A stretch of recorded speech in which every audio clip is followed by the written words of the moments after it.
Like Walker, everything's good now. Like you're moving and stuff, and Caleb's moving. I can see the countdown and everything. But then all of a sudden, you know, are you hearing music, Caleb? I cannot hear music. Okay, because I couldn't, but you. No, I was just trying to present vibes. I am at the downtown Gainesville studio. The little like cop.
Ago.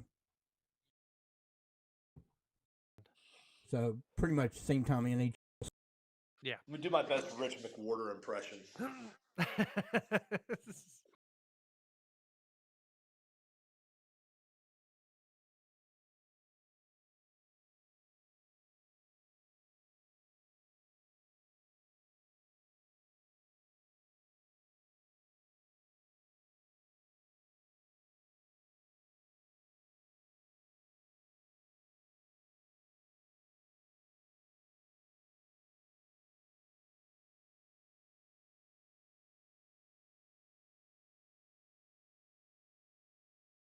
Into our Well, here we are, guys.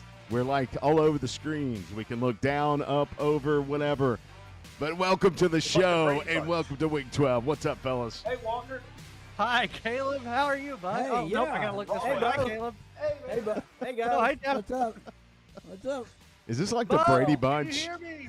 I got you. Yeah, it's like a Brady Bunch scene. Yeah, I we're just the gotta Brady talk Bunch through team. Jeff's So, box to who- talk to you. That's you know. Who would you be in the Brady Bunch? See, that's the Who would key you here. be, Jeff? Well, I always thought Jan was like a mean girl, so that I would want to be the mean girl in the whole thing. So yeah, I want to be the mean girl. That's me. You kind of fit that. You really do. I do. Marsha, Yeah. Marsha. And, everybody wants to do that line. So that's I have me. never actually seen an episode of the Brady Bunch. I only know Really? the intro. You're just not old like me. You've I never was born seen in Watch that show 1994, live. Jeff. I watch that show live.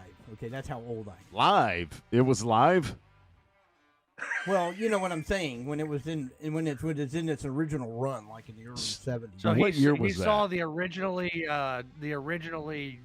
published episodes. As That's they came correct. out. Like in 1972, Oh. whatever episode was airing, right? Yeah. Whatever. They had that, and they had the Partridge Family, I believe, came on Oh, right God. after. We're going to have to take you off the So- screen now. He watched Cheers. Probably watched the A-Team as well. Now, hey, I watched the A-Team.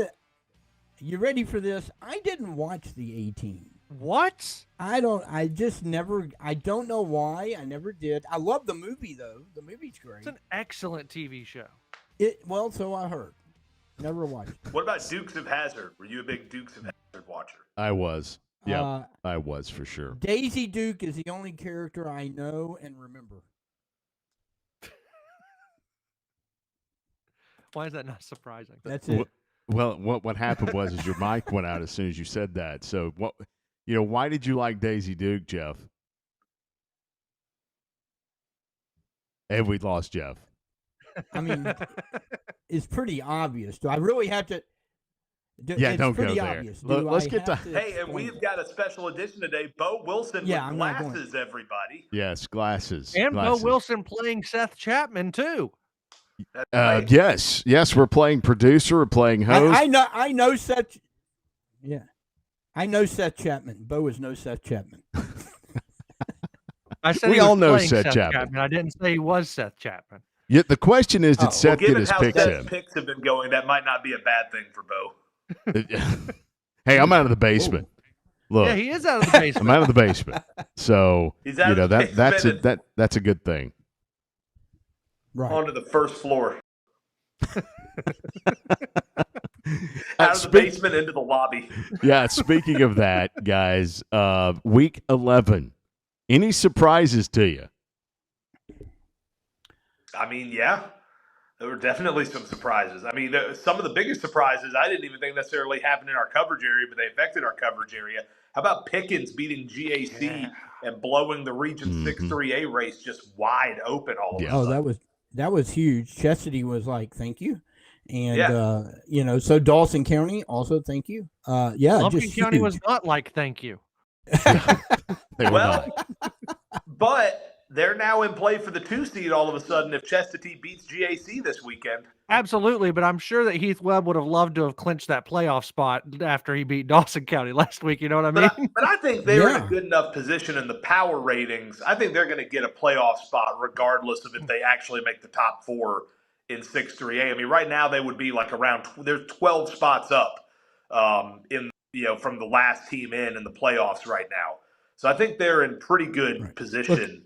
Well, you got to take a look. regardless of what happens there. But I mean, yeah, obviously you'd like to get in with the automatic qualifier, but I think the upward mobility for Lumpkin is kind of worth the risk at this point. Well, you got to look back too, because we've got games in the Augusta area, South, Georgia-ish area that still have 3 games to go. So, if you look at the playoff rankings, how much is that going to change with some of the teams, and is that going to change the rankings? So, regardless of what's going to happen with us, because this is in our area the final week, but there are still teams, and I think Harlem is one of those teams, and I know they're up toward the top, but they've got 3 games left to get done by next Friday. So a brutal schedule for them. It is. And I'll tell you who's really going to be watching Harlem is Cherokee Bluff. Mm-hmm. We can talk about the Cherokee Bluff Jefferson game in a second, but it looks like Cherokee Bluff's locked into that 2 seed. Right now, Harlem has the second best power rating. They're above Cherokee Bluff in the power rating. So as it stands today, Cherokee Bluff can't get a top 8 seed, even though there's one up for grabs, because Harlem's ahead of them. And right now, Harlem's second in the region. But Harlem's got to play 3 games in 7 days. If Harlem wins all 3, they win that region. But if they lose one of them, they could fall to the 2 seed, and then who knows what happens. So Cherokee Bluff, I think they're actually rooting for Harlem to win these next 3 games. Maybe let Harlem take that 1 seed, let West Lawrence fall back to the 2, Cherokee Bluff ahead of them. All of a sudden the Bears can maybe get a higher seed in the playoffs out of it, and maybe 2 home games in the playoffs out of it. Well, maybe. I have a story on the on Access on Friday game night about 6-3A because it's it's wild and wacky. Look, North Hall, they've clinched, but they're only 12th in the public rankings as you're looking at it now. But you look at the rest of 6-3A, and this is an issue. I mean, Lumpkin is only 21st, so they could finish second, and that's supposedly supposed to guarantee them a top 16 spot. But they're really not that high in the rankings. And Pickens 33, Chastity 37, Dawson 39. All 3 of those with a shot to get in. So all of them are on the outside looking in right now. However, with 3 and 4 guaranteed spots, you're going to have some brutal matchups for 6-3A in that first round, unless they can boost their power rankings somehow. Well, and to that point, Jeff, I mean, the Maxwell projections came out this morning as part of the Georgia High School Football Daily, and this was the one that stood out to me the most. North Hall would play host to Cedar Grove in the first round. Well, it's not Cedar Grove. It's not the Cedar Grove of old, but how many times have North Hall played Cedar Grove, and Cedar Grove has knocked North Hall out of the playoffs? Well, that is true, but look, this is definitely not the same Cedar Grove team. No. A new coach, a bunch of new players, a lot of people abandoned the program. North Hall would be a heavy favorite and probably should win that game. It's not the old Cedar Grove, but they still got athletes, and they have won a lot of games here down the stretch once they've gotten into region play. Well, and I liken it to kind of like the GAC mentality, right? All the mountain schools up here in Northeast Georgia have seen GAC on the schedule preseason, and it was GAC's back. How in the world do we have to play them again? Does North Hall have that with Cedar Grove? Now, that's not the matchup at this point. That's just the projected matchup. We've got 2 weeks. Cedar Grove would have to come up to North Hall. Cedar Grove would come up to the Brickyard.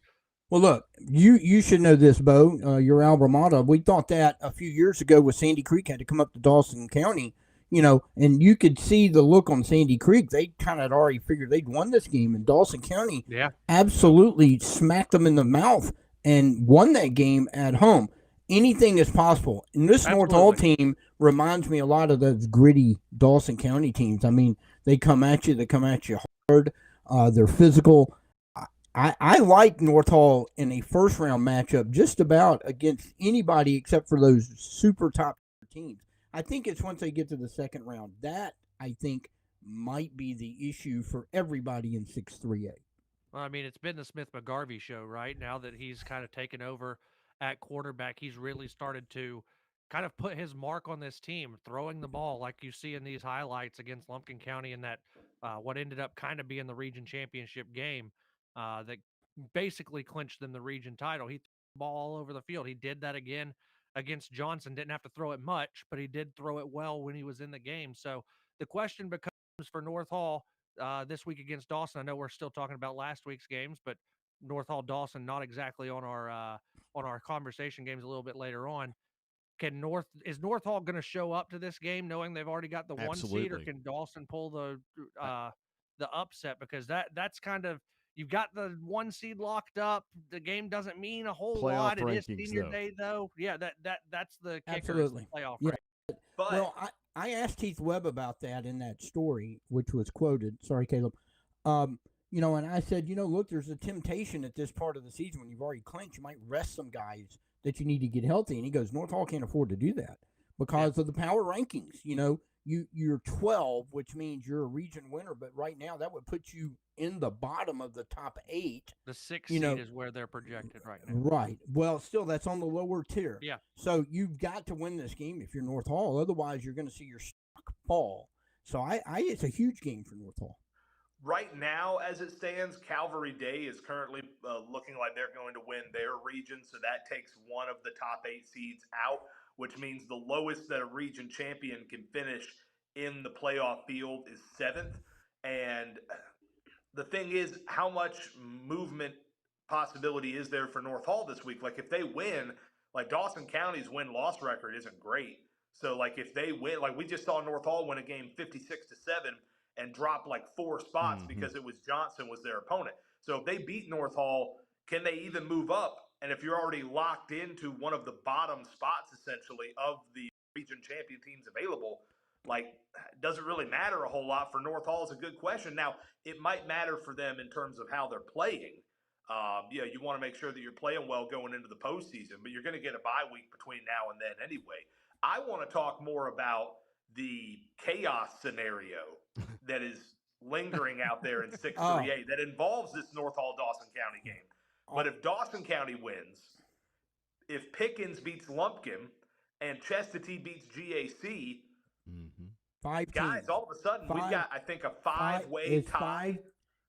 5, 3 of them would get in and 2 would stay at home. I don't even know how you sort that so out how does it work, Jeff? GAC is going to get in probably no matter what in the private rankings. So it would that's but they that's can kind take of one of the automatic qualifier spots. Correct. Yeah, they could take an automatic qualifying spot from 6-3A, or they could get an at-large in the private bracket.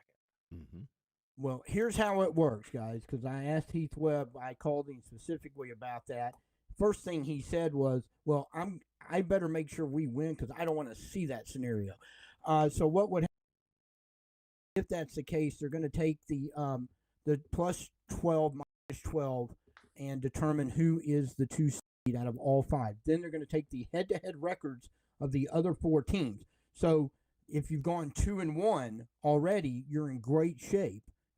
If you've gone 1-2 against those teams, you're not in such great shape. So then they'll determine the 3 and 4 seed based on those head-to-head matchups with all 4 teams. And it's really, it's going to depend on the plus 12, minus 12 thing first. Then it will come down to that. But it's going to take some work to figure out who it is. But that is a doomsday scenario and a nightmare. And it's certainly doable. Absolutely, I could see that happening. So what's the easy scenario, absolutely Jeff? See that happening. Jeff, what's the easy scenario? The easy scenario wins. I think if Lumpkin wins and Chestatee wins and North Hall wins, it's pretty set. You have Lumpkin at number 2, and then I believe you would have Chestatee at 3, and then it might come down to either Pickens or Dawson. And who won that head-to-head? Pickens beat Dawson. So I think that Here's might be the your thing. 4 right there. The chaos scenario is there. Right. Is it possible? Yes, but it would require 3 upsets. The Maxwell lines, GAC a 4-point favorite at Chestatee, North Hall a 19-point favorite against Dawson County, Lumpkin County a 10-point favorite against Pickens. It would require 3 upsets, but we have seen a lot of upsets in 6-3A this year, so who knows what could happen. Oh, there's no way I look at that scenario and I went, yeah, I can see that. Yeah, I can see that. Yeah, I can see that.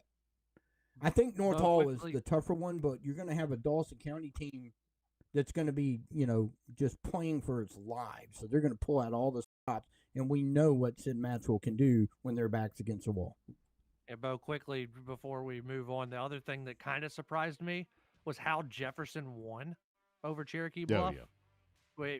I think we all thought that game was going to be close. That was definitely who won was kind of the coin flip type thing, but Jefferson's defense showed up, and Jefferson's offense really showed up and did some things to Cherokee Bluff that nobody had done this season so far, and 35-0 in the 4th quarter before Cherokee Bluff scored. So I think, Caleb, that was one of the things that surprised me. Not that Jefferson won, but the way they won was surprising.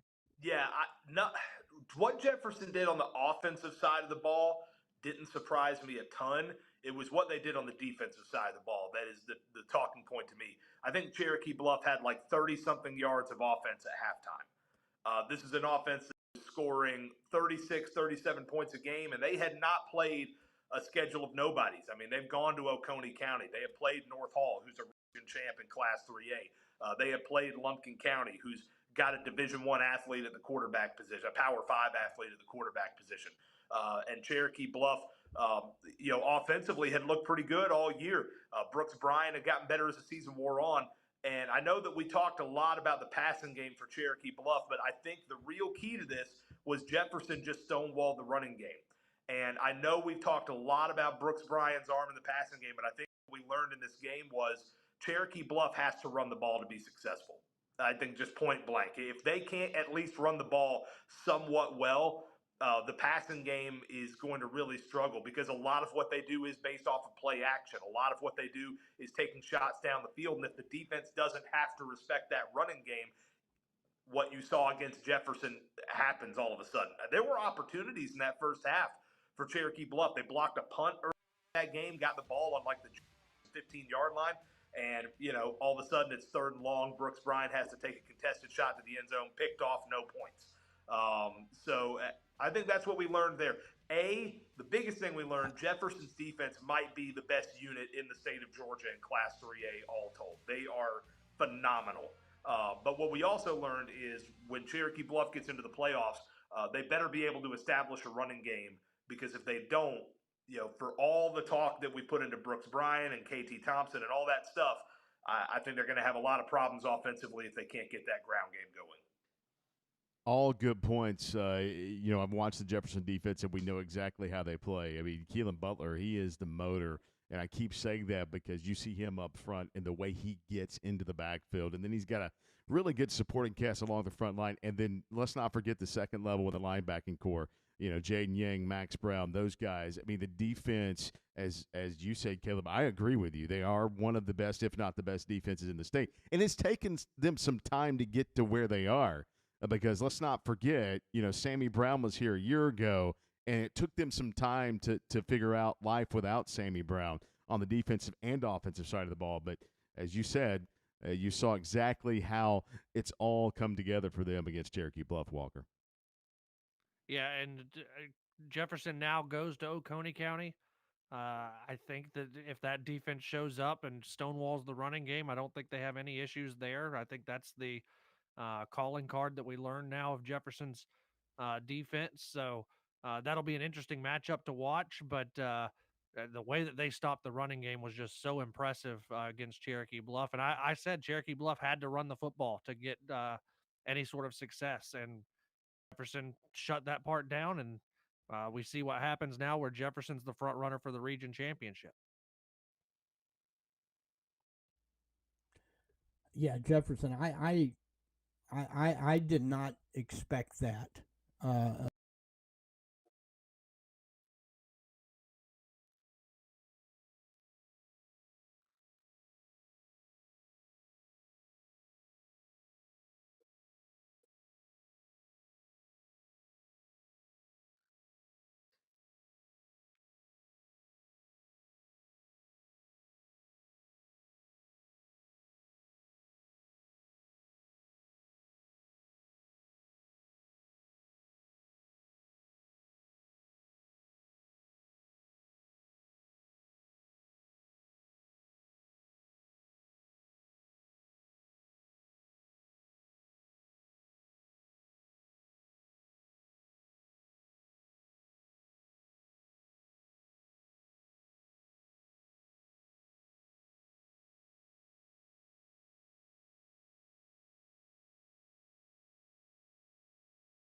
And welcome back to the show. There it is.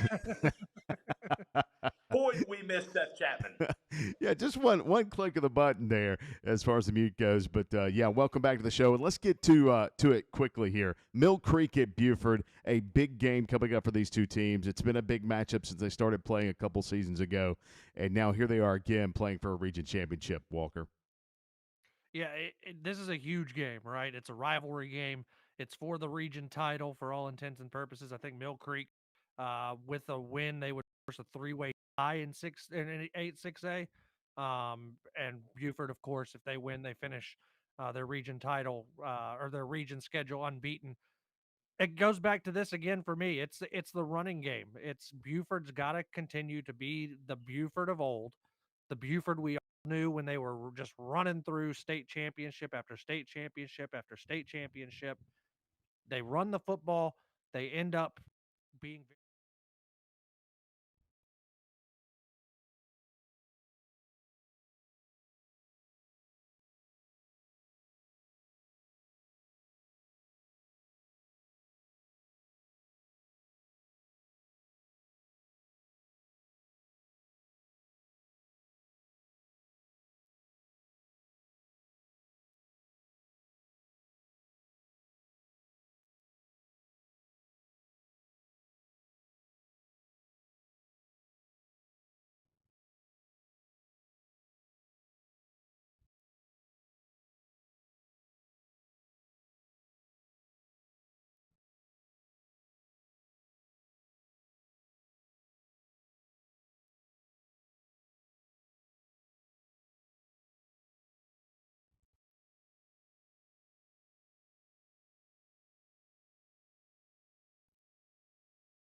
They're favored or not.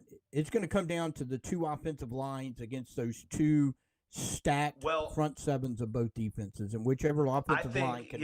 There's been a lot of talking point about Mill Creek didn't score a whole lot against Collins Hill, and Buford was able to score a good bit against Collins Hill. And what you said, Jeff, is true about the special teams. There's your reason. Reason. Let me also throw this out. The Buford offense and the Mill Creek offense don't play head to head. The Buford offense plays the Mill Creek defense, and the Mill Creek offense plays the Buford defense. I don't think Buford's front seven quite as good as Collins Hill. Styles make fights. I'm very interested to see when Mill Creek has the ball, what they can do, because they've got some players. Throgmartin's a very good quarterback. We've seen a lot of games this year where Mill Creek's lit up the scoreboard. They had a pretty good game offensively, I think, against North Gwinnett earlier this year, lost by like 3 or something like that. And North Gwinnett's ranked like number 3 in the state right now. So, like you said, Jeff, I will be very surprised. Right now, Maxwell has Buford, I think, around a 19-point favorite. I'm going to be very surprised if this game is decided by that much, just also because of the intensity of this. This is the new rivalry there in that part of the county. Both of the first two games, Jeff, you were at both of them. I was at the first one, but there is a high level of intensity to this ball game, to this matchup. These kids know each other very well. These coaching staffs know each other very well. There will be no secrets outside of the occasional trick play call. This is just a good old-fashioned slobber knocker of a football game, and I can't wait to see how it plays out.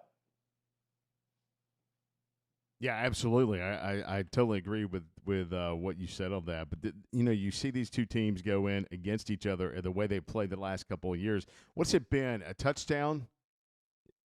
Has that been the last couple of years we've seen it? I know the first year was a touchdown. Both of them. Yeah, yep. So it's a close game regardless. Well, last year was 31-24 Mill Creek. And the year before was what? 35-28? Sounds right. I think so. I think it was more like I'd a have to look it 10-point up. Buford I'm not win, looking at it at the moment. That's still 10 points. It was not a blowout. It was close. It was close throughout. Right. But regardless, we can It expect a was good close game over at throughout. Mill I'm Creek. trying to look it up right now. How many over/under on how many people is going to be at this game on Friday? Get there early.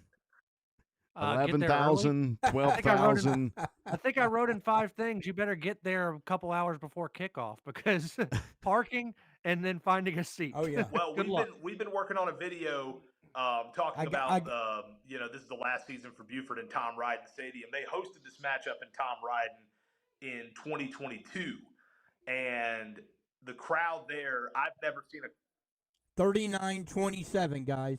39-27 there you go. in But 2022. everybody I've talked to said that's the biggest crowd ever at Tom Ryden. I don't see how it wasn't the biggest crowd ever at Tom Ryden because I had to park at some kind of storage unit about a mile down the road and jog up to the stadium. There were Mill Creek people standing like 8 deep in the end zone, and I'm talking and I'm like, there's no way that person 8 deep can actually see what's happening on the field right now, nor can he see the video board. He just wants to be here. I guess he's just having fun hanging out. But they're stacked up that deep. And Dexter Wood and some of the folks over at Buford said they agreed to play this home and home with Mill Creek for this 2-year cycle this way so that they could get the next home matchup in the newly built stadium that will have an expanded capacity because they didn't really want to have that parking and crowd management nightmare again at Tom Ryden where they don't have as high a capacity. So it's going to be a lot of people. Caleb, I want to say that they told us close to 12,000. Wouldn't be surprised. At Tom Ryden that year. I that's kind of what's coming to mind. I could be a little off, obviously, but it doesn't matter. It was standing room only everywhere you went in that place, and it was electric. And it was electric last year at Mill Creek. It's going to be that again. And it's right here, they've had some losses. They lost to Collins Hill. People's like, maybe they're going to be written off this year. But I think they're looking at this as an opportunity to almost steal a region championship right here. So they're going to come in with guns a-blazing. It's going to be a great matchup. Well, you can hear the game live on AM 550 WDUN as Brian, Gene, and Horace will have the call of that game. All right, you guys were talking earlier in the show about crazy, chaotic region finishes and the plus-minus and the all types of tiebreakers. Well, how about this Jackson-Habersham Central game that is coming up on Friday night? You look over at Region 8-5A, and it's a mess as well, Jeff. I know you've done some work on that. Caleb, I know you've done some work on that. I'll let you take the floor, Caleb, when you talk about how many scenarios, or Jeff has, how many scenarios there are in this region, Jeff, that could play out. I'm about to say, he's got the document that we got from Corey Mobbs, and I got to say, like, even I'm lost on this one. So, Jeff, you go ahead and try your best. And go. Great. Thank you for that. And I'm old and my eyes are bad. Like, can we just put that on screen somehow? I didn't get a paper. It was a text message. I didn't get a paper. And it's teeny tiny to my eyeballs, but I will give it a go here. So essentially, it's pretty simple. Scenario 1, there are 6 possible scenarios, guys. We thought 6-3A was bad. If Clark wins, if they win and Jackson County wins, it's Clark 1, Jackson 2, Winder-Barrow 3, Hab 4. That's the easy. Now, I'll leave it there for just a moment and say that's the easy one. Hab can finish number 2. Jackson can finish number 2. Both of them can finish 4, and both of them can finish 3rd. So I will keep going if you want, but if that's not enough of a headache already. So if Winder wins, if Winder beats Clark and Hab wins, you have Winder 1, Clark 2, Hab 3, Jackson County 4. If Clark wins and Hab wins by less than 12, Clark 1, Jackson County 2, Winder 3, Hab 4.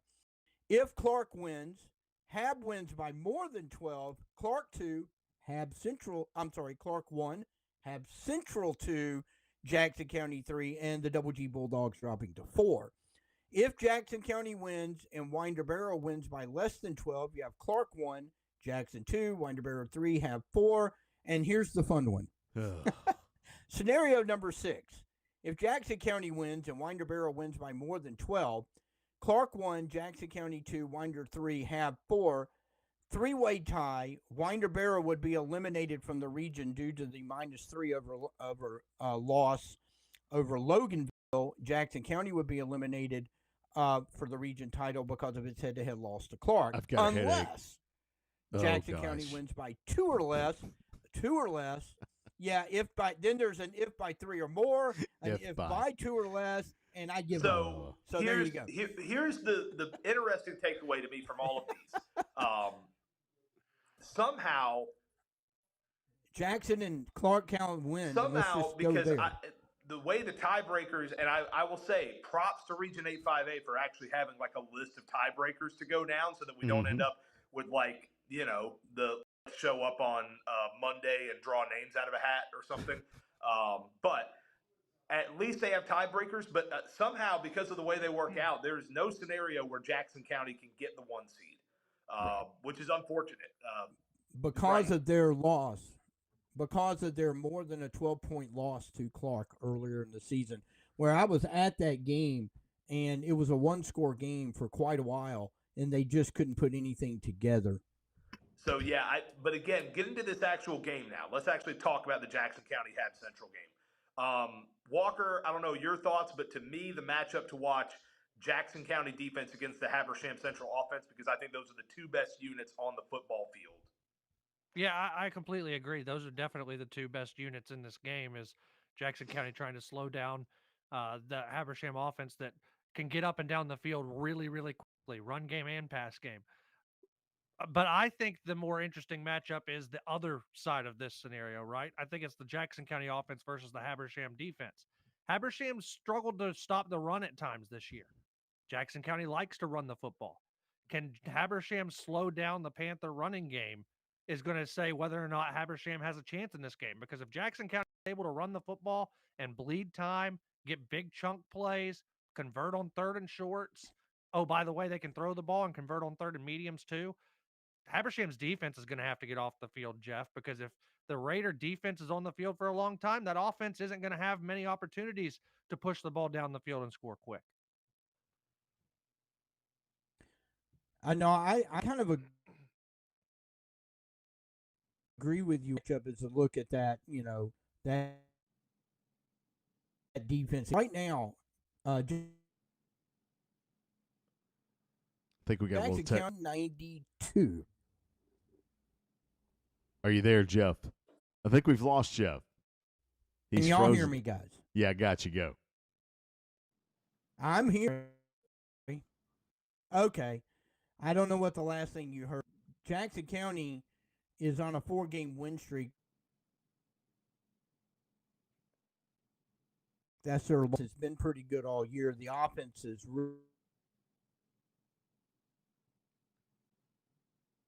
Hello, Jeff.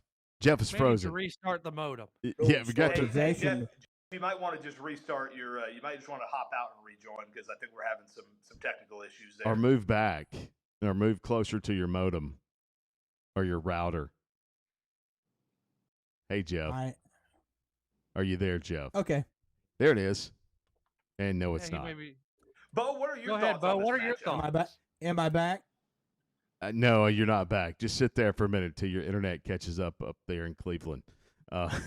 So my thoughts. The land of Cleve. So yeah, you talk about Jackson County and how their offense has been producing down the stretch. What I'm more impressed with is how this team has responded from that earlier loss in the season to their arch bitter rival, even though they haven't played that much. And Caleb and I talked about this on T&Q last week about what Corey Mobbs has done with this program and how they've continued to just kind of go up since that game. So that's one of the things that intrigues me the most about this program is we've always thought Jackson County could be in this position like they are now. Now, granted, we know they can't get number one, but they can get a home playoff game, which is huge for Coach Mobbs and what he's trying to do over there. So, number one for me is how this program has gone up. I agree. I feel like it's Jackson County's rushing attack against Habs defense. Can Habs slow them down? Because, not only do they have a good rushing attack, but they also have a quarterback that can move as well. So, it's kind of a dual threat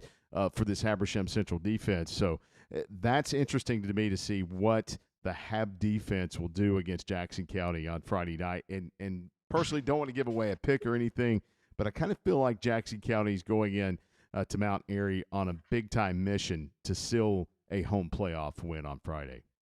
Jeff, I don't have the back? ability to pull up Georgia High School Football Daily from where I'm at right now, but if somebody could, I don't know the last time Jackson County had an 8-win regular season. But I would imagine it's been a while. And yeah, I mean, I think much like what we talked about earlier, right, with Jefferson and North Oconee, I think a lot of people kind of discounted Jefferson a little bit after the North Oconee game, and we kind of forgot about him for a few weeks, and all of a sudden they go dominate Cherokee Bluff. I think a lot of people kind of just forgot about Jackson County when they got blown out by Jefferson and they lost at home to Clark. It's kind of like, okay, it was same old Jackson County. Same old Jackson County doesn't go 8-2. I mean, that's so they played really well down the stretch, especially defensively. To that point, 1992, the last time that Jackson County had 8 wins in a season. That I wasn't alive, so that gives you an idea. It's been really great season. Go ahead. What'd you say, Walker? I was just born. Yeah. So when is the last fresh out the womb? so when's the last time they had an actual home playoff game? Can we see that on Georgia High School Football Daily? Had a home playoff game. I don't think Not they have. In the state playoffs, maybe in the old back when they used to have the region playoffs. Right. I don't know, but in the state playoffs, I don't think they've ever had one. Well, this one again, we talked about it before we started. 8-5, a crazy way to finish, or it could be a crazy finish to that. All right, let's move on to our final game that we're going to discuss here. Speaking of teams that haven't been to the playoffs in a while, I think it's been almost a decade, maybe just under a decade, that the Chestatee War Eagles have made the state playoffs. This year, they are smelling a playoff berth, and they have Walker, a legitimate shot here, in my opinion, to knock off GAC and clinch that playoff spot with some help, obviously. Well, they're playing their best football of the season and their best football under Stuart Cunningham, right? They are playing really, really good football, physical. They're running the ball, they're grinding teams down, and they're executing. They're playing really good defense. This GAC team is not very good. I mean, they're good enough to be a playoff team. Don't get me wrong. They've beaten the teams and found ways to win. But GAC is just not – they're not the GAC of old. Chestatee has figured something out on the offensive side. They've figured out that they can throw the football. They found Ben Clemens in the running game. They're really executing extremely well offensively, and that proves difficult for the Spartans, right? They're coming off of a loss to Pickens, where Pickens is – a little bit more of a pro-style type offense. This is not a pro-style type offense. This is wing T. We're going to run it. You know what we're going to do, but you better be disciplined because the ball's going to be going in a whole lot of different directions. Can Chestatee execute, and can they slow down the passing game of GAC, Caleb? Because if they do that, I think there's a lot of happy folks on Sardis Road Friday night, not only because they beat GAC and not only because they win on senior night, because I think they get into the playoffs. The bigger question to me for this game for Chestatee, Walker, is can they slow down can they stop the big play? That to me is the big question. When we've seen GAC come from behind to beat Lumpkin County, almost came from behind to beat North Hall earlier in the year. It's because, and Stuart Cunningham, I saw, Jeff, where you talked to him earlier in the week. Stuart Cunningham talked about this. They've got guys, they've still got some athletes, and if you have a bust in coverage, if you fail to fill a gap, if you have just a mistake defensively, all of a sudden they can go from doing nothing on offense to busting a 75-yard touchdown. And that's what they did to North Hall to get back into that game. And so to me, can Chestatee be disciplined enough defensively to not give up just a bunch of those big plays and make GAC have to grind out drives? That to me is the big thing. I can almost, Lee Shaw, back when I played for him, he used to talk about it all the time. I can still hear him saying, speed in the box can't hurt you. But you let speed get outside of the box, and it can hurt you real quick. That to me is the biggest key to this game for Chestatee. I think Jeff's back, Jeff, we y'all. see you moving, Welcome, but your Jeff. microphone's not working. Welcome, Jeff. And Jeff, his just turn your microphone. microphone on. I think you're good otherwise. How about your microphone, Jeff? Can you hear us? Jeff, that little gear in the top corner next to your box that you see your face at, just make sure you've got a microphone selected. I've had that issue. Do you have a microphone selected, Jeff? Well, for some reason, we can't hear you. Hello, Jeff. Don't we love going all remote? Yeah, the remote's good. He's got Seth Chapman around here. He's got some network issue there, but maybe you can figure that out in a minute, Jeff. But you're talking about GAC, and yeah, we can see you dancing on the screen. So just sit there, Jeff, and look like yourself in whatever you're wearing. So I've seen GAC and I have seen Chestatee both, and the one thing that impresses me most about Chestatee is the physicalness in which they play.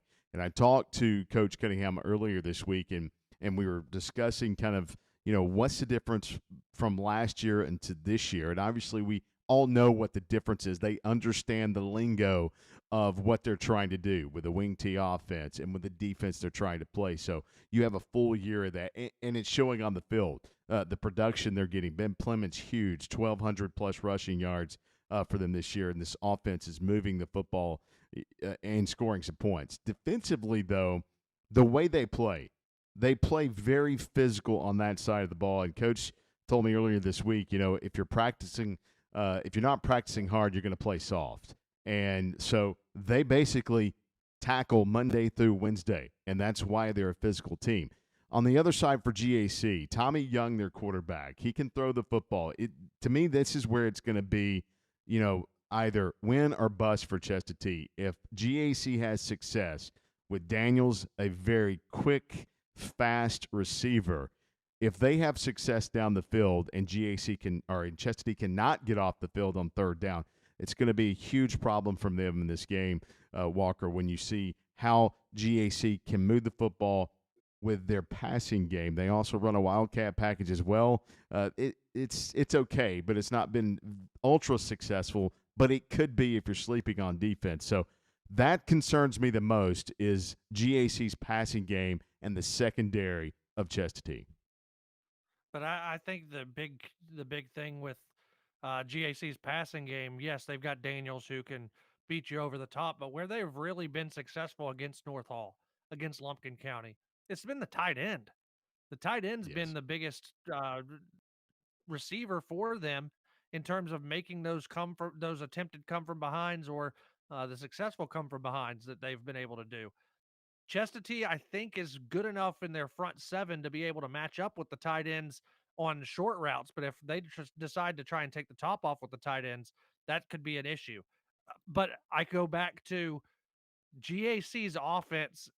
You kind of know what they're going to do. It's been a very stagnant offense most of the year, except in the fourth quarters for whatever reason. If Chestatee can grind this game down and make this a game where this is on 102, right, Bo? Yes.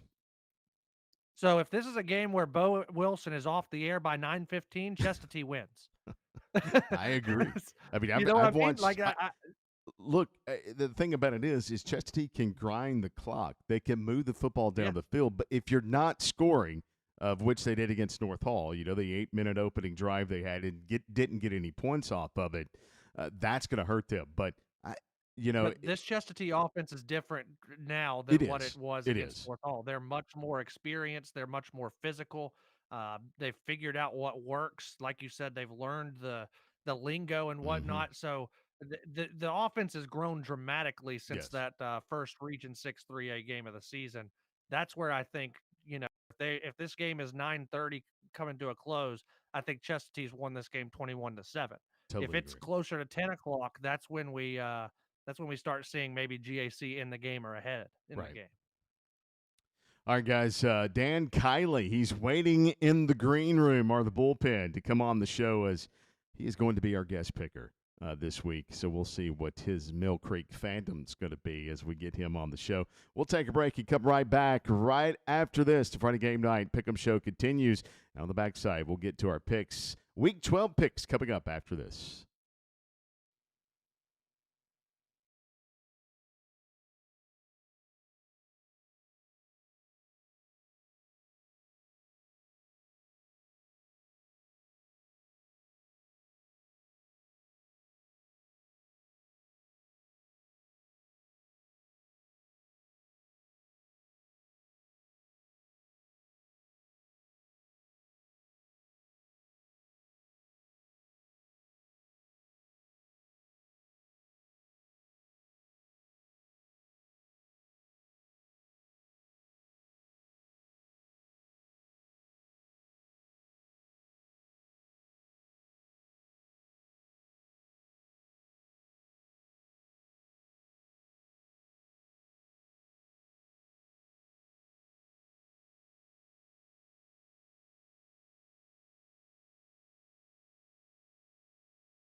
And welcome back to the Friday Game Night Pick'em Show as we get to our Pick'em rundown. And hey, let's welcome. I have no applause, so we'll have to do applause for him.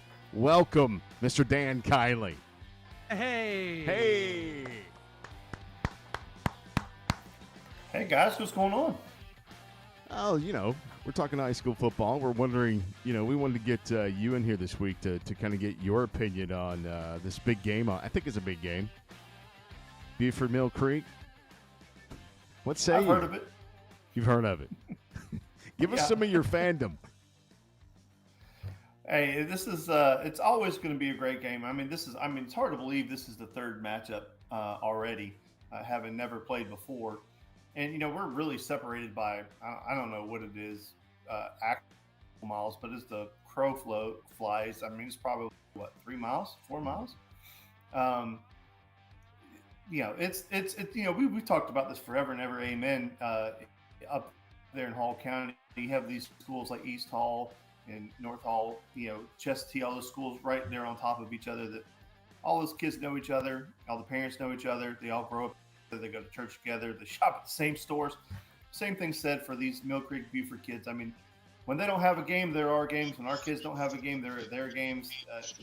It's as community can get, but it's as heated as heated can get.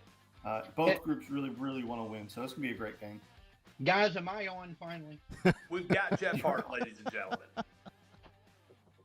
Jeff's in the house finally. Guys, I love the technology. Jeff Hart 1, technology 47. Jeff is on the board. Oh, I don't think it's that close. It's a definite beat down. It's more like Well, about you've tried 1,026. 3 devices, and finally the third one works for you. I thought about doing my phone initially, but you were insisting that I get on my iMac or my laptop. Well, so, we figured it would you know, work, but it didn't. This is on you. My first choice would have worked. So not me. Well, this the time. first Not me. choice that Bo had worked for a while, and then for some reason it decided to kaput. Yeah, It's I that knew wasn't Windstream gonna internet happen. you got up there. In the land of Cleve. In the land Yeah, of Cleve. The thing is usually I have no real issues with it, but for some reason it did not like that. I've been on a million Zoom calls up here, never had an issue. So I have no idea what the problem was, but here we are. Yay! Congratulations, Jeff. You're back on the air. All right, guys, let's get to these picks. Everybody ready? I'm going to give you the pick order. The pick order this week is Seth, Caleb, Jeff, Dan, myself, and Walker. So there's your pick And order. no Which Seth here. So do we get to pick for Seth, or how does that work? So Caleb Well, gets Seth- to go first. Seth's in the chat. I think Seth's in the chat. So Seth, No, shoot he's your. not. He's not in the chat. He He's was in not. the chat earlier. I don't was see he? him. He was. He's not in the chat. I see a Seth, are Seth you in the Chapman chat? message earlier. So Seth, if you're in the chat still, just shoot your messages in here, and we'll make your picks for you. Yeah, he's not in the chat. That's not happening. Did he So put we'll his make it- picks on the sheet here? No, he did not. He's in last place. Doesn't matter. Let's just move on. Yeah, Seth said earlier, "Hi guys, Jeff looks cold." I'm wearing my Chestatee wrestling. I'm sporting We my can- colors. We can see because that, Jeff. I am absolutely rooting for Chestatee this week. We can see My that, although kids it's are in backwards. the wrestling system, so I'm wearing my colors this week. Okay, well, good for you. All right, so Caleb, Jeff, Dan, myself, and Walker. By the way, the winner last week was none other than our guest picker. So congratulations to Joe Dix, who texted me about, midnight and said, I think I He went did. 9-2. Yeah, And I and he said, was well, right. Coach, that's great was- news. But he was all Gene over Durden went 10-1. So so there you Can go. we get a season standings update? We can. Season standings look like this, and only reason know why Caleb he wants wants it that, because right? he's on top of the We all know, standings. Yeah, Don't do it, Bo. 2-game Don't- lead. Bo, don't give Caleb the satisfaction. Don't Well, do it. he's got a 2-game lead over the guest picker, 122 and 37. So there you go. The rest is guest picker Walker, Jeff, myself, and Seth. I did get out of the basement. I'm 1 game out of the basement. So there you go. Congratulations, Bo. Okay. Congratulations. All right. So you guys ready? Here we go. Dan, how confident are you feeling? Me? Yeah. I'm super confident because I've watched so much high school football outside of Mill Creek this year. I'm telling you. Okay, we're gonna save that Buford-Mill Creek game for last. Yeah, when's the last time you watched a high school football game that was not a Mill Creek game? Last week I went saw Jackson County travel to Loganville and watched that game because we have some friends that play at Jackson County. So I went last week. Gotcha.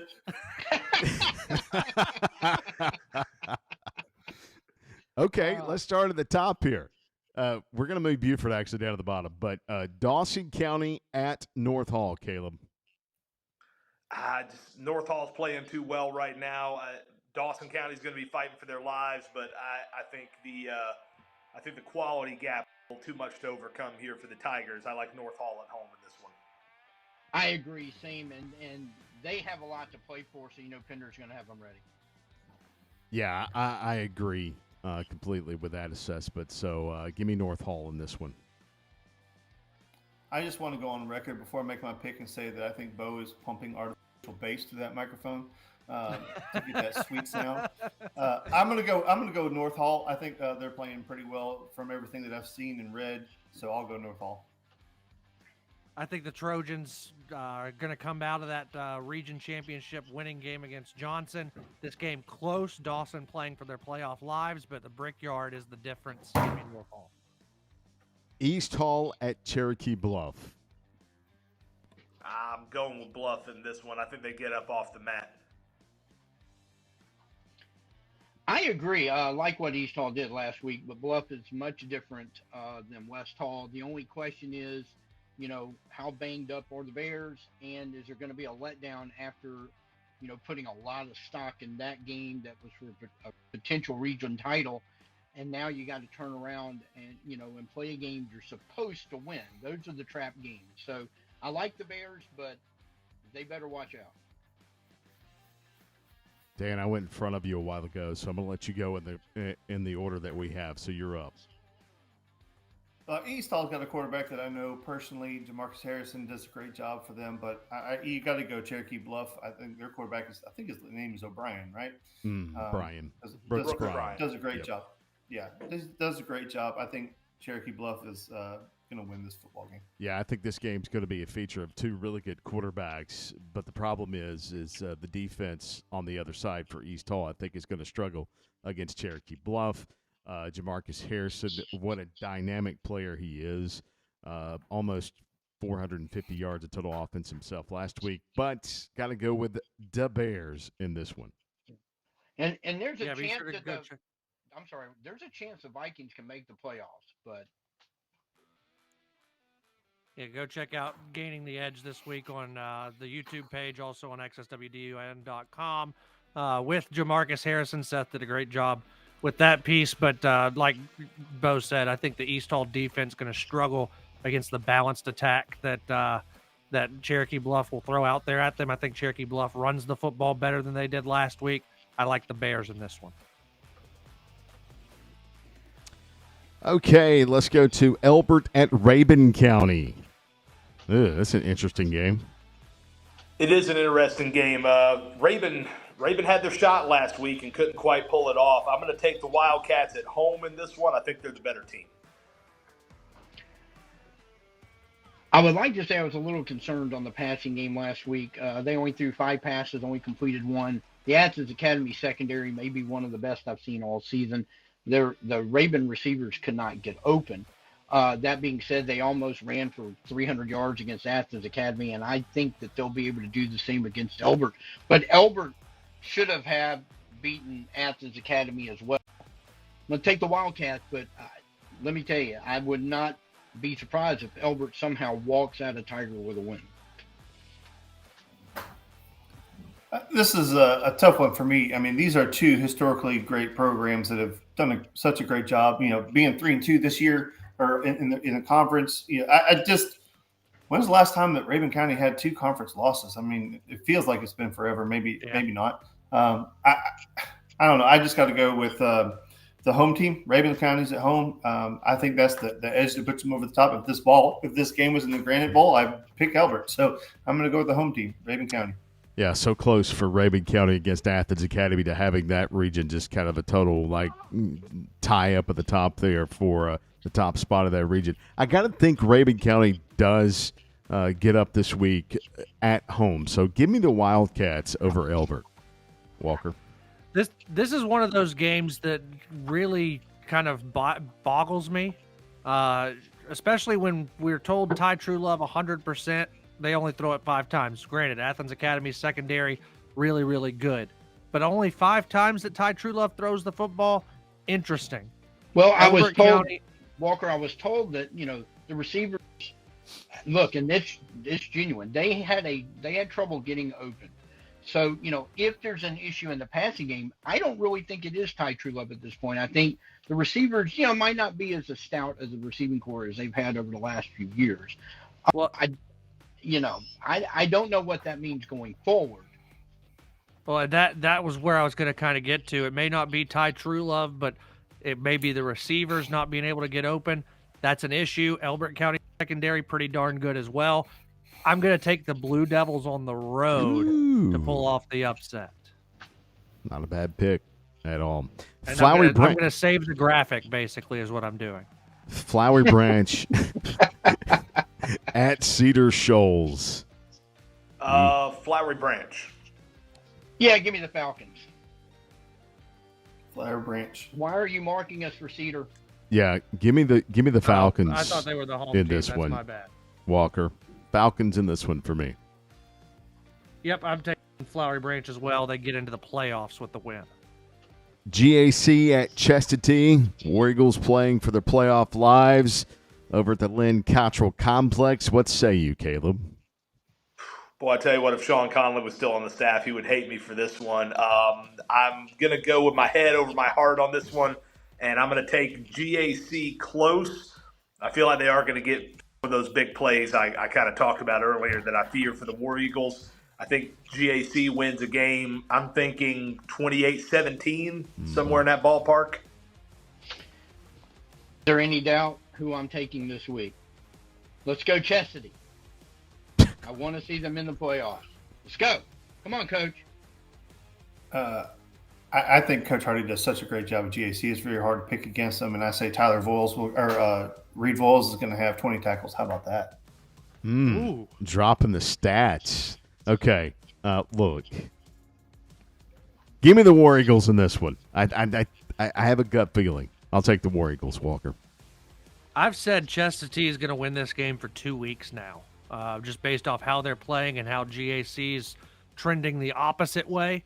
Heartbreaker loss at North Hall, shocking loss at Pickens County. I just like the trajectory that Chestatee is on as opposed to GAC. I think the War Eagles get this one done. Jackson County at Hab Central. Hello, Caleb. Who you picking? Give me Jackson County by 10. I'm going to keep up the score predictions. I'm going to go 30-20 Panthers in this one. Huh. So not a cover. Interesting. Huh. Give me the defense. So I'm going to go with the Panthers as well. I like what Hab Central is doing with Paris Wilbanks on offense, but it's the best defense they played in about the last month or so. So I'm going to take give me Jackson County on the road. Harrison Central has been kind of a thorn in the side for Jackson County here recently, but I'm going to go Jackson County. I have way too many friends up there that if I picked against them, I would never hear the end of it. So Jackson County is going to win the football game. Yeah, I just feel like Jackson County is again on that way up. So give me the Panthers in this one. This is another one that just really I've gone back and forth on, and I'm going Habersham Central for 2 reasons. Number one, it's in Mount Airy, and number 2, they've really started to figure something out with Wilbanks to Whittington.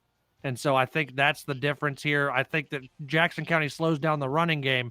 I don't know if they could slow down the passing game. They didn't against Jefferson, and that stands out as a red flag in my mind. So give me Habersham Central at home. Jefferson at Oconee County. Cannot pick against Jefferson after what they did last Friday. Give me the Dragons big in this one. Totally agree, Caleb. Give me the Dragons. It's hard to ever pick against Jefferson, so Dragons.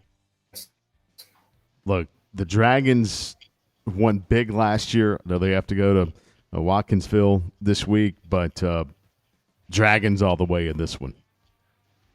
To our Oconee County faithful that watch us on and post stuff on social media, I want to see not just me in the graphic this week. I want to see all 5 of us in the graphic this that's going to be posted to social media. Jefferson by a lot. Whoa. Dang it, boy. Nice. Lumpkin County at Pickens. A little trip to Jasper for the Indians. A little bit of pressure for the Indians, too. They really need to win this one. I think they'll get it done. I think they're going to score enough to kind of keep Pickens at arm's length in this one. I got Lumpkin County. Walker, is this a traditionally tough road trip? It's not that far, but is goofy stuff happen there? We never played Pickens when I was time. There. Okay. Yeah. Well, regardless of what you were going to say, I'm taking the Indians anyway. It takes more than an hour to get from Dahlonega to Jasper, doesn't it? Yeah, just because you have to go through Dawsonville and kind of wind through the roads there. Go west. But don't the Dawson County fans harass the Lumpkin County bus anytime they come through? To do everything. I think they're going to be more worried about headed to Claremont. Yeah. Could be. All right, so did you make your pick? I got lost in all this. He picked Lumpkin. I picked Lumpkin. Okay. Dan, you the man. I think Lumpkin County has just been such a great story these last couple of years. I mean, I remember when I was covering or doing all the games, how we wanted to go up to Lumpkin County all the time, and you guys would never send us because it wasn't, the product wasn't all that great at the time. But they've done such a fantastic job of building that program back up and being really competitive. So I really hope they win this game. I'm going to go Lumpkin County. Walker, Caleb, Jeff. I ain't picking Pickens. Give me the Indians. Watch Mason Hester at quarterback and Cal Faulkner at wide receiver at times during this game. I think that was the big spark that they needed to beat Dawson last week. I don't think that package goes away moving forward into the playoffs. I think Cal's still the starting quarterback, but don't be surprised to see Cal split out at wide receiver and Mason Hester finding him. I think that Lumpkin wins this game, and with everything else that happens, hosts a playoff game in 2 weeks. Madison County and East Forsyth, we could have very much talked about this game on our conversation games. This is an interesting game, Caleb, just from the standpoint of maybe Madison County trying to get into the playoffs, but they've got to travel over to East Forsyth in this one. Yeah, the funny thing is that with the way everything shakes out, even though East Forsyth beat Flowery Branch actually has more of a safety blanket this week than East Forsyth even does. But I don't think it's going to matter. I think the Broncos are going to win this one. Oh, I'm going to tell you, I'm going to go in an upset right now because the Red Raiders, that's a tough offense. They have traditionally struggled. East Forsyth has in this particular game. I believe they have given up 92 points against the Red Raiders offense in the 2 meetings. And those were 2 pretty good defenses for the Broncos the last couple of years. I'm going to take the Red Raiders in an upset. If they win and if they win by 7 and Branch wins, they get in the playoffs. So they're going to come in doing everything they can to win this game. I'm taking the upset, and I'm taking Madison County. Yeah, I'm not going to pretend like I know a whole lot about either one of these 2 teams. And so I'm just who's the favorite in this game? Madison County? East Forsyth. East. Yeah, East Forsyth's a 16-point favorite according to the Maxwell ranking. East Forsyth, let's go, baby. I don't even know what your mascot is, but let's roll. The Broncos. Look, if Madison County still had Smith at quarterback, I would probably say Madison County this one. East Forsyth, though, they played well this year. Give me the Broncos in this game, Walker. Yeah, I completely agree. I think the Broncos at home, the big difference, and credit to them, get into the playoffs with the win. And I wouldn't be surprised to see the Broncos win a game, maybe even 2. Yeah. West Hall at Monroe area. Caleb, does West Hall have a shot in this one? Man, it's just after seeing the defensive struggles for West Hall against East Hall last week, I just don't know. I mean, I think Elijah Hayes playing his final home game, I think he'll put on a good performance. I just don't know if they can get off the field enough on defense. I'm going to go with Monroe area. Yeah, give me the Hurricanes. I just, that was the playoffs for West Hall last week. It did not work out. I'm not going to say they're not going to be motivated because they can still get into the playoffs, but they're going to have to get a lot of help. But I don't know. I just think probably Monroe just has a little too much everywhere for the Spartans. Might be close, but give me Monroe area. Purple Hurricanes, baby. I don't know how close this will be. Give me Monroe area, Walker. Yeah, Monroe area is a better East Hall. Kind of do the same things as East Hall, and East Hall, we saw what they did Good last comparison. week to West Hall. And so I think with this game being at Monroe area too, I believe. So give me Monroe area at home. And yeah. Yeah, I got that backwards. I thought Elijah Hayes. I said Elijah Hayes' final home game. He's already played his final home game. They're I on will the say road, but if he's could be his playing final game. if he's playing his final home game, they're going to miss him a lot on offense. Yeah. He's still at Sparta. Okay, let's get to the final game here on the rundown. We're going to let Dan go first here. We kind of figure out who he's going to pick here. Buford at Mill Creek. Dan, the floor is yours. Figure out. He's got to figure out. We don't know what way he's going. We know what way he's going. Look, I'll be completely honest. Had this game been one of the first 1 or 2 games of the season, I would have felt very, very, very confident in my pick. Buford lost a lot. Mill Creek has lost a lot. We've had to insert a lot of young players, and they've done a great job of getting better and better. Obviously, lost 2 games, probably shouldn't have lost. If you go back and look at the North Gwinnett game, the way that they lost that football game, I mean, some of that stuff you can't make up. I mean, if you put it in a Disney movie, they'd be like, that's too unrealistic. But, you lose the game, you grow from it. You lose the game at Collins Hill, a game you had in hand at halftime. Buford, they've only lost 1 game. They have had a couple of close games. They've really had to work out that quarterback position. They settled on Rayola pretty early. He's getting better every single week, and that's kind of where I'm going with I wish this game had been earlier in the season because he's gotten better over time. But they have a great run game. They have a great defense. As long as they have Nico Maggio on the defensive line, they're going to be really darn good and really tough. They have DBs that can run. They have linebackers that can hit. It's going to be just a heck of a football game. If you like really, really good football, these are 2 of the best teams in the state every single year. The first 2 games were absolute thrillers. If you were at the game last year at Mill Creek, you got to see the ending. If you watched on ESPN, you did not. We didn't get to see the ending. Yeah. Lakers game. Yeah. Listen, I'm telling you, it's 2 great teams, 2 great programs, 2 great communities. I hope and I pray Mill Creek's able to pull it out. Am I absolutely stamp on it confident? No, because both teams are really, really good. And I think that's the indication how good the teams are. You could pick either team and probably be right. I'm going to go Mill Creek. I think it's going to be a close one. I do not think it's going to be high scoring, even though both teams have decent offenses. I think whatever team establishes to run better is going to win this football game, and you can't turn the football over. And that's been kind of a bugaboo for both teams, really. Don't turn the ball over. But I have faith in our guys. I have faith in Coach Lovelady that he's going to put together a really great game plan, execute. And I know I said a lot, but I'm going to go Mill Creek. I'm 0 for 2 on picking the Buford-Mill Creek game. I took Mill Creek in 2022 and Buford won. I took Buford last year and Mill Creek won. So I'm 0 for 2. So, Dan, I don't know if you should feel happy about this or not, but I am going to take Mill Creek this week. I like them at home. I think they've got a little more back-to-the-wall mentality here in this one, given that they need to win if they want to have a chance at getting a home playoff game. So give me the Hawks in this one. I was on the fence, and then listening to Dan's, assessment of this game, I don't know that helped me or hurt me. And hearing Caleb go 0-2, and then he picked Mill Creek might have been just the catalyst I needed to make some sort of a pick in this game, because the home team has won both of games in this series, and being at home has played a huge factor in this series. I do believe Buford is the better team. The 5 muffed punts that backed Mill Creek up constantly against Collins Hill after talking to Coach Lovelady definitely concerns me. Special teams is going to play an issue in this. That both defenses are sick. Mill Creek's offense might be more explosive, but I'm a defensive guy.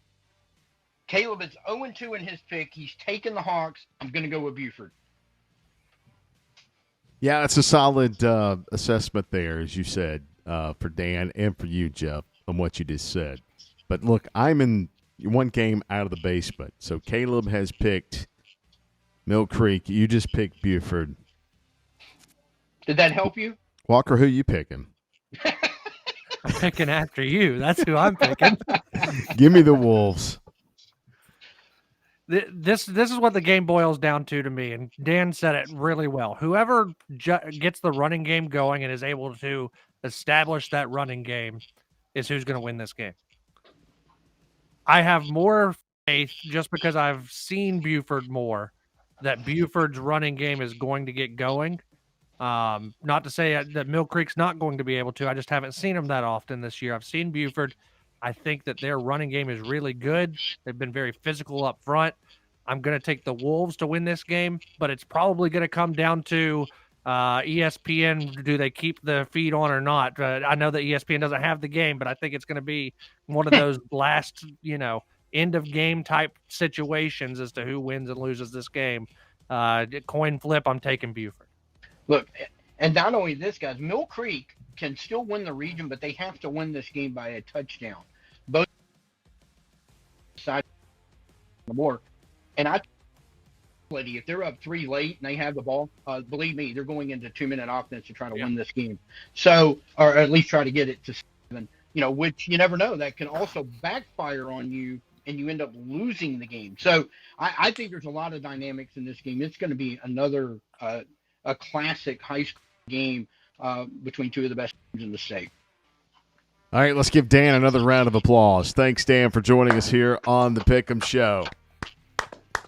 Hey, have fun. I appreciate you guys having me. It's great to see you guys. It's been a long time. I love you guys, and I think you guys do great work. And even though I may not be on the air, I do I listen on the app every chance I get, and I do read all of your stuff. You guys do an absolutely fantastic job, and I appreciate all the time and energy you give these kids. Thanks, Dan. Hopefully we can get you back on the air in Dan. a couple of years. Yep. All right, Dark Horse Dogs coming up here next as the Pick'em Show rolls on.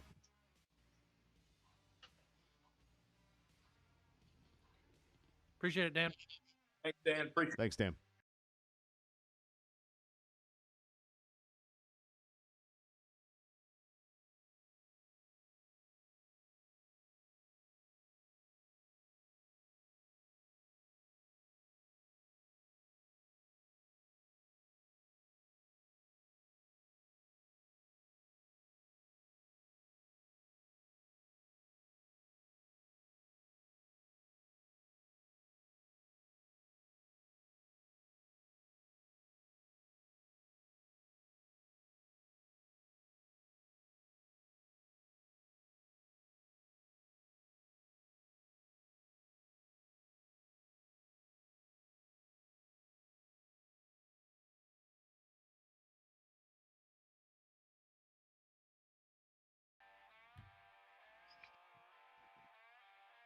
Don't have the opening for Dark Horse Dogs, but there it is. Welcome back to the show. Dark Horse the Dogs.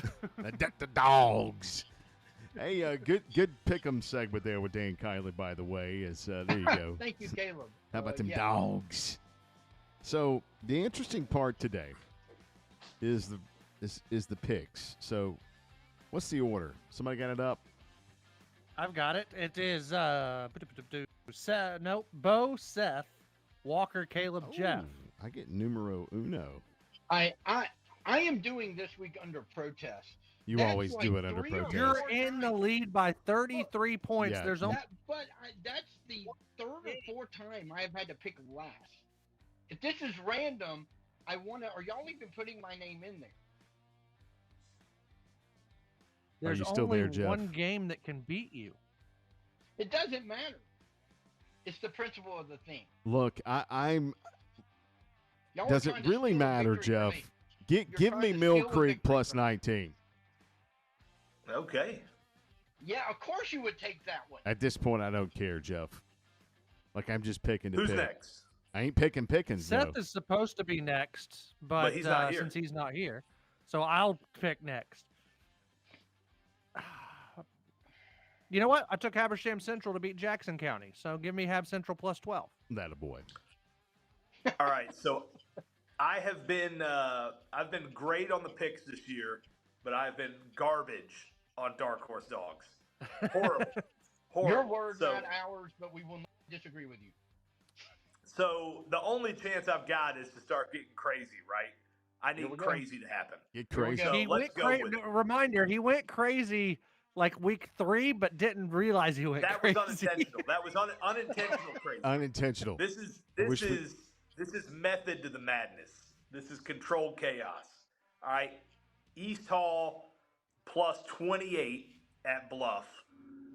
I don't think they've got a great shot to win, but if they do, I get 28 points, and I need to start throwing up Hail Marys. So sure, East Hall plus 28. Well, you're going to need to be able to throw the ball 65 yards like Jaden Daniels did. Can you throw it 65 yards, Caleb? Yeah, and I'm going to need Bluff to be waving at the crowd while the ball was in the air like that guy from the Bears was. That Hey, was Bears. That was It the could happen. hilarious part of the whole thing. Is their DB is like you can see the play going in the background, and he's waving. It's like, Oh, yeah, the what were receiver's you 30 thinking, yards dude? downfield. Yeah, like what are you thinking, dude? I He mean, wasn't. that I can't remember Simmons or I can't remember his name, but it was hilarious. They made a point after the play to zoom in on him, and you're like, that might be cut material right there. All right, who's up? Jeff. Jeff. Oh, I'm up finally. Yeah, you've delayed your pick. Oh no, I was just talking about the other one. I got two good ones here that I like. Well, you only get one. I know, but just to throw, I'm looking at that Forsyth Central plus 10 at North Forsyth. I like that one a lot. We don't care which I ones you also- like. Let's Make say the Seth pick. takes I that also one. like North Hall at Dawson. So the question And let's say is, Dan takes that one. yeah, sure. I just Which want to take one- both of his games, so he has to pick a third. which one will cover? I like Dawson's defense, to be honest with you. I think they might get hold down North Hall. Give me Dawson plus 19.